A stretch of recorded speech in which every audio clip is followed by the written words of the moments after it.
ভোটে কে জিতবে বল? জানিস না? ভোট দিবি তুই? বয়স হয়েছে? কাকে ভোট দিবি? বিজেপি। বিজেপি কে ভোট দিবি?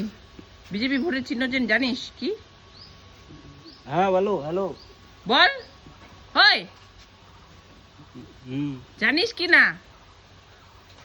বিজেপি ভোটের চিহ্ন জানিস কি? বল। গোলাপ ফুল। গোলাপ ফুল বলে? সত্যিকারে বল, জানিস? মাথায় নষ্ট ভাই, ওকে এটা এনে দেখো, চিহ্নটা এনে। ওই তো গোলাপ ফুল। ওইটা, এটা জোড়া ফুল। জোড়া ফুলে আবার ভোট দিস না, ওই যে পদ্ম ফুলটাতে ভোট দিস। মূর্খ পাবলিক কোথাকার। তুই কাকে ভোট দিবি বল? নোটাতে ভোট দেব। নোটাতে ভোট দিবি? হ্যাঁ, আর তুই যে আমাকে মোবাইলে যে দেখালি 1500 টাকা পাইছিস, সেটা কিসের? তুই কাকে ভোট দিবি? আমার ভোট নাই, ভোটার কার্ডই নাই। ভোটার কার্ড নাই? ভোটার কার্ড নাই। ওই একে চালান কর। আমি বাংলাদেশি লোক। একে চালান কর, এক্ষুনি চালান কর।